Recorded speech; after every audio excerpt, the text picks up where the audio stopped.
जय हिंद फ्रेंड, हिंदी और प्राइड में आप सभी का स्वागत है। फ्रेंड्स, यहाँ पे हम यूजीसी नेट हिंदी साहित्य के पाठ्यक्रम में देखें तो पाठ्यक्रम के तहत एक यूनिट है पूर्णतः समर्पित नाटक को, और उस नाटक के क्रम में आज जो हम नाटक करने वाले हैं वो है हबीब तनवीर जी का आगरा बाजार नाटक। आगरा बाजार नाटक 1954 इसका प्रकाशन वर्ष है। यह नाटक अपनी व्यंग्य शैली में तथा संगीतबद्धता के लिए हिंदी नाटक व रंगमंच के क्षेत्र में बहुत ही लोकप्रिय नाटक है। यानी इस नाटक में जो भी प्रस्तुत किया गया उसकी शैली व्यंग्य शैली है, और साथ ही संगीतबद्धता के रूप में संगीत में बधा हुआ जो नाटक है उस रूप में प्रस्तुत है।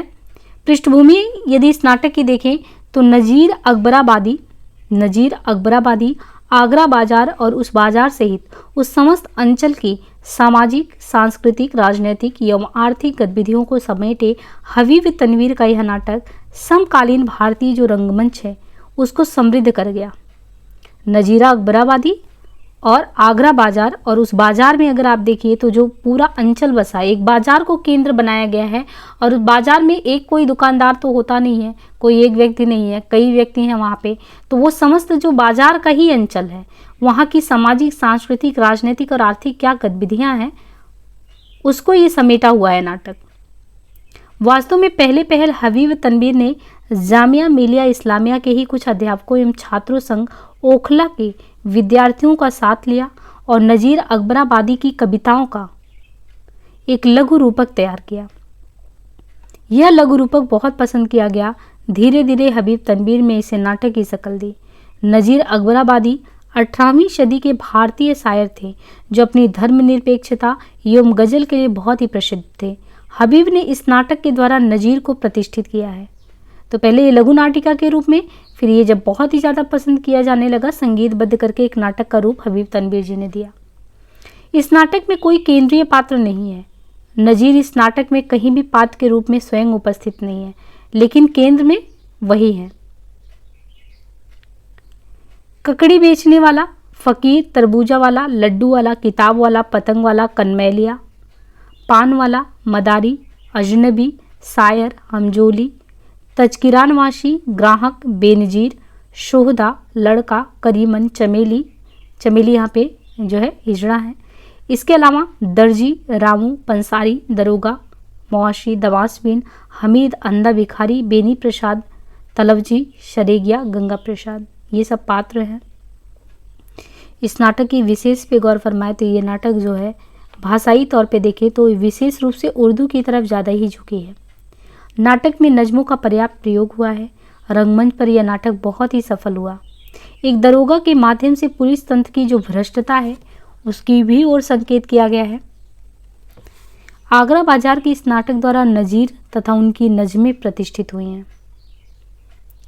कथा सार देखें तो ये कथा जो है इसका 2 अंकों में बटा इस नाटक का शुरुआत जो है 2 अंकों में बटा है, और नाटक की शुरुआत आगरा बाजार में फ़कीर के एक गाने से होती है।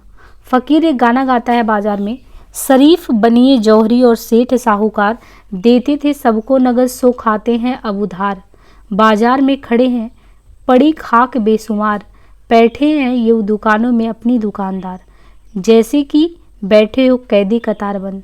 बाजार में लड्डू वाला, तरबूज वाला, बर्फ़ वाला, ककड़ी वाला, पान वाला, बर्तन वाला और कनमैलिया, कनमैलिया का मतलब होता है कि कान के मैल को साफ करने वाला, ये सभी दुकानदार हैं जिनका सौदा मंद पड़ा हुआ है। जैसे बाजार में कभी कभी होता है कि कहते हैं कि मंदी आ गई है या मंदी चल रहा है, सुस्ती चल रहा है, धंधा पानी नहीं चल रहा है सभी का। तो इस बाजार में जो है जहाँ पे ये गाना गाने वाला शायर खड़ा है वहाँ पे लड्डू वाला भी है, तरबूज बेचने वाला, बर्फ़ वाला, ककड़ी वाला, ये सब हैं आपस में, और ये कह रहे हैं कि मंद पड़ा हुआ है, सौदा वगैरह बिक नहीं रहा है। फ़कीर को देखकर जो ककड़ी वाला है उसको एक बात सूझती है कि यदि ककड़ियों पर 2-4 शायरियाँ कोई लिख देता तो वह उन्हें गाएगा और लोग आकर्षित होकर ककड़ी खरीदने आएंगे। अब ये देखिए करतूत जो है, ये एक तरीके से कह सकते हैं कि उसके दिमाग की ये करतूत है कि अगर हम इसी पे इन फ़कीर महोदय से जो इतना बढ़िया गा रहे हैं तो 2-4 शेर वगैरह लिखवा लेंगे, गाते रहेंगे, ककड़ी बिकता रहेगा। वह शायर और तजकिरान विश से आग्रह करता है, वह शायर जो है और तजकिरान विश से आग्रह करता है कि वे उसकी ककड़ियों पर कुछ लिख दे, पर वे इसे अपने स्तर के नीचे का काम बताकर नजीर अकबराबादी के पास चले जाने को कहते हैं। तो कहते भाई हम ये सब पेशगी नहीं कर पाएंगे, तुम्हारे ककड़ी पे हम शेर वेर नहीं लिख पाएंगे, तुम्हें शेर लिखवाना है तो तुम जाओ नज़ीर अकबराबादी के पास। वास्तव में नज़ीर लोक के शायर और गज़लकार थे, जो कभी पतंगबाजी, कभी होली, कभी आदमियत, कभी गणेश, तो कभी ग्रीष्मोत्सव पर नज़्में लिखते थे। किताब वाले की दुकान पर, एक वहीं किताब का दुकान था, तो ककड़ी वाले से जो इनका संवाद वगैरह ख़त्म हुआ, तो किताब वाले की दुकान पर तजकिरान विश शायर हमजोली एवं स्वयं किताब वाला नज़ीर को हल्का शायर बताकर उनकी आपसी निंदा करते हैं। ये लोग आपस में बातचीत करते हैं कि वो नज़ीर क्या है, वो तो बिल्कुल हल्के शायर हैं। लेकिन गाहे बगाहे उनके ना चाहते हुए भी कभी किसी भिखारी, फ़कीर और गरीब के मुख से नज़ीर की नज्म सुनने में आ ही जाती उन लोगों को। यानी वो लोग निंदा भले ही कर रहे हैं, लेकिन इतना वो लोगों के बीच प्रसिद्ध हैं कि चलते फिरते कोई संत है, कोई फ़कीर है, गरीब व्यक्ति है, वो नज़ीर की नज्म पेश ही कर देता है। बाजार का ये पहला दृश्य था।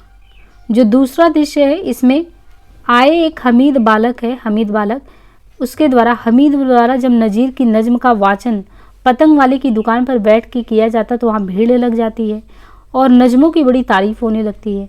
इसी प्रकार ककड़ी वाला उनसे अपनी ककड़ी पर नज्म पा जाता है और उससे मस्ती से वो गाता हुआ ककड़ी बेचने लगता है। तो जो काम उस ककड़ी वाले का पहले सिद्ध नहीं हुआ था, 2-4 शेर लिखवा ले, वो अभी मज़े से वो गा रहा है। अब यहाँ पे देखिए, सारांशतः ये कहा जा सकता है कि नज़ीर अकबराबादी की प्रतिष्ठित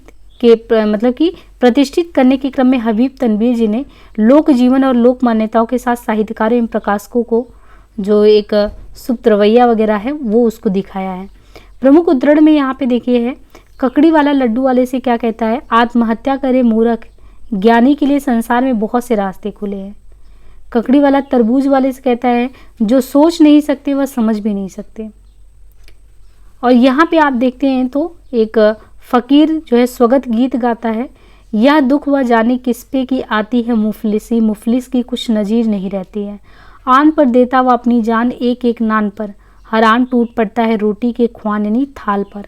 जिस तरह भूखे कुत्ते लड़ते हैं गोस्तख्वान हड्डी पर, वैसे ही मुफलिसों को लड़ाती है मुफलिसी। यह दुख वह जाने जिस पे की आती है मुफलिसी, जो है अहले फजल प्रतिष्ठित आलिम फाजिल। मुफलिस हुए तो कलमा तलक भूल जाते हैं, पूछे कोई आलिम तो उसे बे आते हैं। वे जो गरीब गरबा के लड़के पढ़ाते हैं, उनकी तो उम्र भर नहीं जाती मुफलिसी।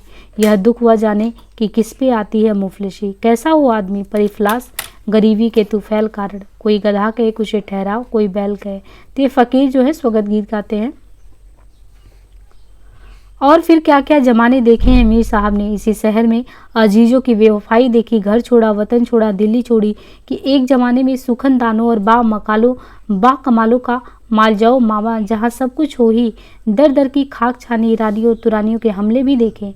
अफगानों, रूहेलों, राजपूत, जाटों और मराठों के दस्तबूर अत्याचारों को भी देखा कि दिल्ली में खून के दरिया रवां हैं और इंसानों के सर कटोरे की तरह तैर रहे। अपना घर आंखों के सामने लूटते भी देखा। घर जला सामने ऐसा कि बुझाया ना गया। ये सब देखा। अब लखनऊ में गोशा नशीन और फिरंगियों की गरदगारी तबाही देख रहे हैं। तो हमजोली ये शायर से बातचीत हो रही है। जो खुशामद करे खल्क उसे सदा राजी हैं। फ़कीर कहते हैं कि जो खुशामद करे खल्क उसे सदा राजी है। सच तो यह है कि खुशामद से खुदा भी राजी है। अपना मतलब हो तो मतलब की खुशामद कीजिए, और ना हो काम तो उस ढब की खुशामद कीजिए। अंबिया यानी संत जन, औलिया और रब की खुशामद कीजिए, अपने मकदूर गरज सबकी खुशामद कीजिए। जो खुशामद करे खल्क उससे सदा राजी है। सच तो यह है कि खुशामद से खुदा राजी है। तरक्की कह लीजिए या तंजुल पतन अवनति, बहरहाल जमाना बड़ी तेज़ी से बदल रहा है। मशीनें आ गई, जगह जगह छापे खाने खुल रहे हैं और कलाम पाक के साथ साथ इंजील के भी तर्जुमे छप रहे हैं। सुना है कलकत्ते में एक फिरंगी है जो संस्कृत, फारसी, उर्दू और दीगर हिंदुस्तानी जबानों में बड़ी महारत रखता है। उसने एक मदरसा खोला है, फोर्ट विलियम कॉलेज। वहाँ इन जवानों में दर्स यानी शिक्षा दिया जाता है।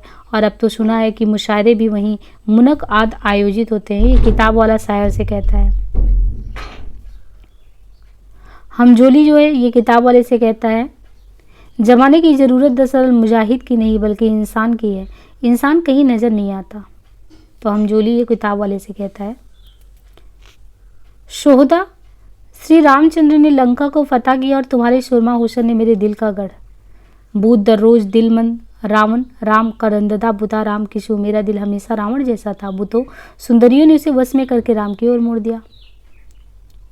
यहाँ फ़कीर कहता है कि पैसे ही का अमीर के दिल में ख्याल है, पैसे ही का फ़कीर भी करता सवाल है, पैसा ही मौज पैसा ही चाहो जलाल है, पैसे ही का तमाम यह दंगो दवाल है, पैसा ही रंग रूप है, पैसा ही माल है, पैसा ना हो तो आदमी चरखे की माल है। यहाँ पे तज़किरा नवीश किताब वाले से, बुढ़ापा इंसान का मिजाज तो नहीं बदल देता, पुरानी आदतें हैं कैसे छूटेंगी, जोर था तो खुद तैरते थे, अब अगले ज़माने की याद और उन यादों की हसरत लिए जमुना किनारे खींच ले जाते हैं, जो खुद नहीं कर सकते दूसरों को करता देकर हवस पूरी कर ले। शायर यहाँ पे हमजोली से कहता है, जिस मौजू पर शेर कहना मुमकिन ना हो उस पर शेर कहने की ख्वाहिश कहाँ की अक्लमंदी है। किताब वाला हमजोली से, उस्तादों की ज़मीन पर हल चलाने वाले घटिया शायर बहुत मिलते हैं।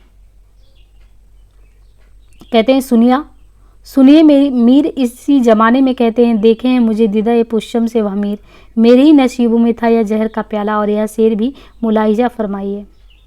ये तज़किरा नवीश हमजोली से कहता है। अम्मा उर्दू अखबार पढ़ने वाले कितने हैं ना साहब, अखबार अंग्रेजी में ही निकालेंगे उस जवान में जो कल सारा हिंदुस्तान बोलेगा। गंगा प्रसाद किताब वाले से, दुनिया में बादशाह है सो वह भी आदमी है, और मुफालिशो गदा है सो वह भी आदमी है, जदार वे नवा है सो वह भी आदमी है, नेमत जो खा रहा है सो वह भी आदमी है। ये कोरश के द्वारा है। तो इस तरीके से ये जो नाटक है ये यहीं पे समाप्त होता है, कुछ खास इसमें था नहीं।